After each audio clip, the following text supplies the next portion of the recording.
Oi, gente. Bom dia aí pra vocês, tá? A gente vai dar continuidade, né? Tava falando sobre a questão da cultura, tava falando sobre aqui, ó, povo, cultura, nação. Aí a gente falou como funciona essa questão dessa dinâmica, né? O que pode ser considerado nação, o que é nação, o que é cultura, o que é um país, tá? Aí a gente começa aqui a ver, ó, minorias nacionais, conflitos existentes nessa questão aí, tá? Dessas minorias.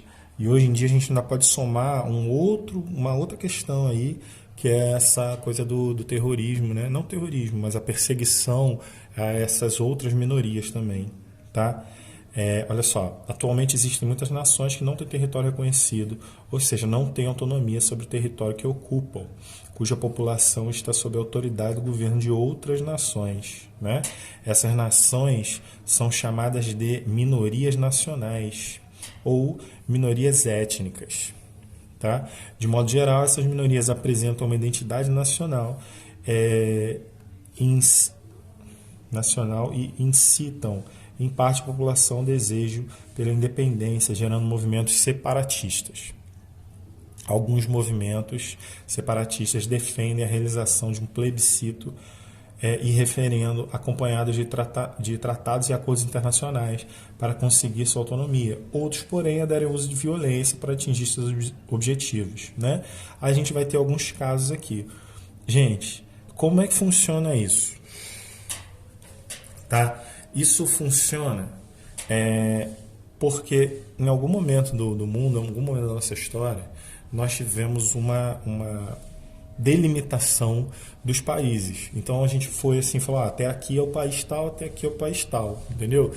Só que naturalmente isso não aconteceu, né? Naturalmente o povo, as culturas viviam em um determinado lugar e a partir daí quando houve essa delimitação, muitas fronteiras cortaram sociedades no meio. Isso aconteceu muito na África, tá? Depois da colonização europeia na África, e isso também aconteceu nessa parte aqui. Oriente Médio, tá? Oriente Médio, que a gente tem historicamente muitas coisas de dominação, né? Muita nessa questão de dominação. Aqui na República da Chechênia, a gente também teve isso depois do fim da União Soviética, tá? A gente vai ter também na Espanha a Catalunha querendo separar, né? A gente vai ter aqui na Palestina Cisjordânia, né? Isso aqui era o território de Israel, tá? Aquela questão das 12 tribos, não sei se vocês lembram disso, mas esse território aqui, o Tibete também é um lugar bem característico nisso aí, tá? Mas a gente vai vendo aqui, lendo como é que funcionou direitinho, tá bom? Olha só. Tá focalizado aí? Tá. O povo curdo, representado por cerca de 30 milhões de pessoas, é uma nação sem território autônomo.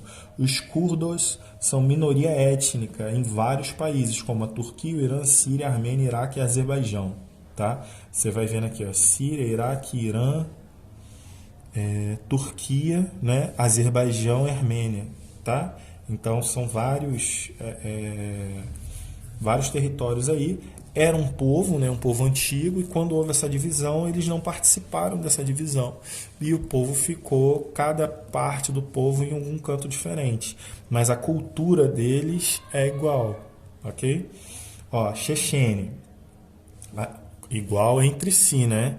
Os curdos, a cultura curda daqui é igual daqui, é igual daqui, é igual daqui, né? Só que eles se veem com uma origem diferente dos outros povos à volta. Tá bom? Mas nessa divisão oficial de países, eles foram postos fora dessa divisão aí. Não tem um país, né, curdo.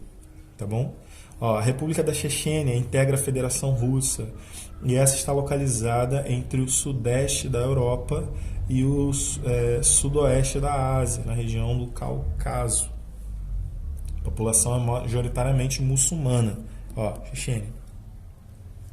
Com o fim da União Soviética, em 1991, a Chechênia declarou-se independente da Rússia. Com isso, seguiu-se o envio de tropas militares russas à Chechênia com o objetivo de restabelecer o domínio sobre o território. Desde então, organizações pró-separatistas têm orquestrado, têm organizado ataques violentos ocasionais em confrontos contra o governo russo. Ok? Então, continuando aqui, Palestina, o povo hebreu que saiu de lá, com a criação do Estado de Israel em 1948 e com as divisões territoriais definidas após a Primeira Guerra Árabe-Israelense e a Guerra dos 6 Dias, os palestinos se encontraram confinados na região da Cisjordânia e na faixa de Gaza, e também estão espalhados em campos de refugiados. Eles lutam para que o Estado palestino, considerado atualmente pela ONU um Estado observador não membro, seja reconhecido e que seus territórios originais, atualmente ocupados por Israel, sejam devolvidos. Tá? Mais um caso aqui, mas aí aqui ainda tem outra questão, a questão religiosa aqui influenciando, isso é muito interessante. Tibete, ou Tibete, A população da região autônoma do Tibete, localizada no sudoeste da China, reivindica autonomia em relação ao governo da China. As tensões entre China e o Tibete se iniciaram após a Revolução Chinesa de 1949 e a ocupação militar da região da China se deu em 1951. Na ocasião, os mosteiros tibetanos foram destruídos e muitos monges tibetanos budistas foram mortos. Em 1959, a população tibetana organizou um levante contra a ocupação chinesa, que também foi reprimido pelo governo chinês. Recentemente, os protestos pró-independência têm se intensificado na região. Tá? China, Nepal, o Tibete é em grande altitude, tá, gente? Por isso, talvez, tanta diferença assim. Catalunha, tá aqui, a Espanha aqui, Tá? A região da Catalunha e sua principal cidade, Barcelona, caracteriza-se como uma região rica e desenvolvida da Espanha. Parte substancial da população reivindica a independência de maneira pacífica. Aqui, Catalunha, País Basco, a França aqui em cima, e a Espanha. Tá? Conforme atesta o referendo realizado em 2017, no entanto, a questão ainda envolve um grande impasse político em virtude da posição contrária ao governo espanhol da ONU, da União Europeia e também de uma parte da população da Catalunha. Okay? Já o País Basco, cuja capital é Bilbao, localiza-se no norte da Espanha e toma uma pequena porção do sudoeste da França. Sua população apresenta marcante identidade nacional e desejo por independência em relação ao governo espanhol. Gente, eu vou terminar aqui e eu te explico melhor para vocês como é que isso funciona. A organização separatista, o ETA, realizou diversos atentados durante a década de 1980 e 90, vitimando centenas de pessoas na Espanha. Recentemente, o grupo anunciou seu desarmamento e rendição, tornando-se uma organização exclusivamente política. Tá? E, por último, aqui a Irlanda do Norte. A Irlanda do Norte, localizada no norte da ilha da Irlanda, integra o Reino Unido, que é Inglaterra, Escócia, País de Gales e Irlanda do Norte. Sua população, majoritariamente, pratica a religião protestante e uma minoria nacional católica deseja a integração da República da Irlanda. A organização IRA foi responsável por uma série de atentados protestantes na Irlanda do Norte na década de 1970 e 80, mas aos poucos transformou-se em um movimento político. Gente, todos esses movimentos ou são políticos, porque a gente está vendo que a gente está lidando com fronteiras políticas, não é verdade? Fronteiras políticas, por exemplo, França, Espanha, esse território aqui. Se a França é um Estado com E maiúsculo, e a França é outro Estado, também com E maiúsculo, isso aqui, querendo se tornar também um Estado, gera uma confusão muito grande, gera um problema muito grande, tá? Então, mas por que eles querem se tornar um Estado? Porque eles têm uma cultura historicamente própria, eles são diferentes, por exemplo, se acham, por exemplo, diferentes dos espanhóis, diferentes dos franceses, né? Mas e por isso querem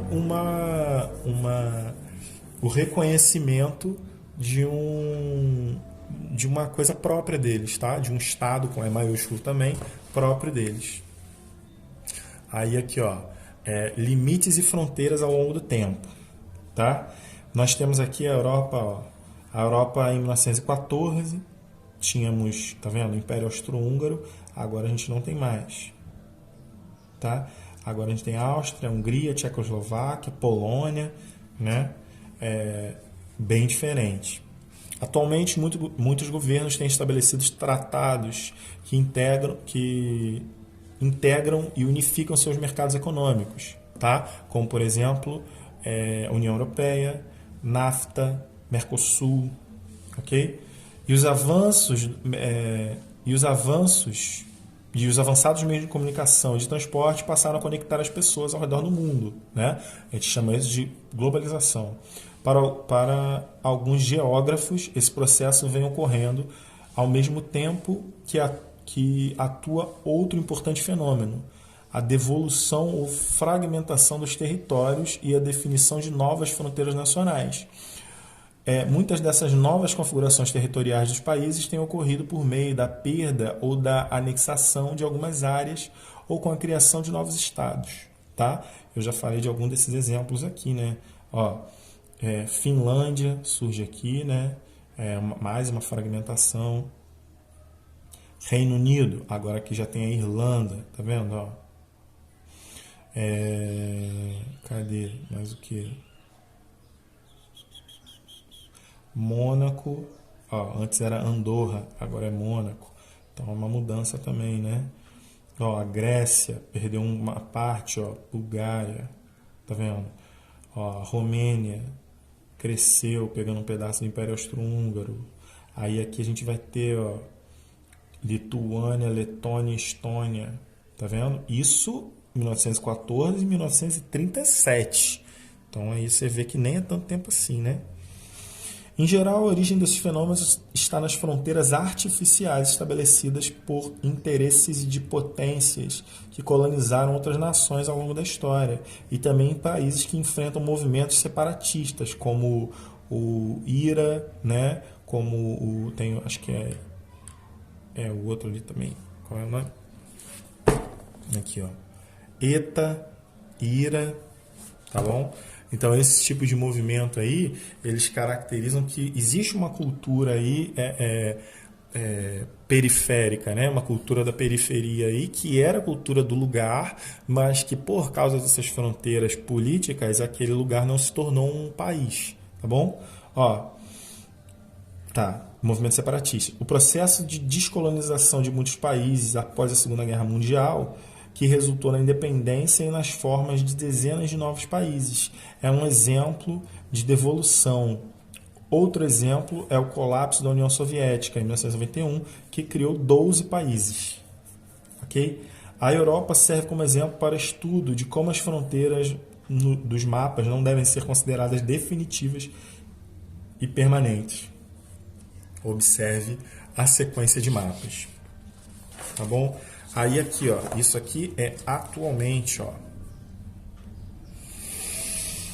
A atual configuração de vários países é resultado dos processos de unificação que visavam criar estados nacionais. A criação dos estados foi bem sucedida ao garantir sua expansão e controle sobre territórios por intermédio da força, porém, em muitos casos, falharam em não conseguir criar uma identidade nacional que fosse compartilhada por toda a população.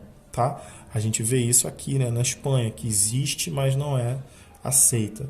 As modificações dos limites territoriais entre os países do continente europeu ocorreram em função dos acordos estabelecidos após a Primeira Guerra Mundial e a Segunda Guerra Mundial, Segunda Guerra Mundial. Né? Na década de 90, esses limites territoriais foram novamente alterados em razão do colapso da União Soviética e desmembramento da antiga Tchecoslováquia e a desintegração da Iugoslávia, que resultaram no surgimento de novos países. Tá? Aí a gente vai ver essa ideia dos muros aí, que é uma ideia bem excludente, né, que o mundo está passando. tá? Mas isso fica para a próxima aula, tá ok? Valeu, gente. Até mais.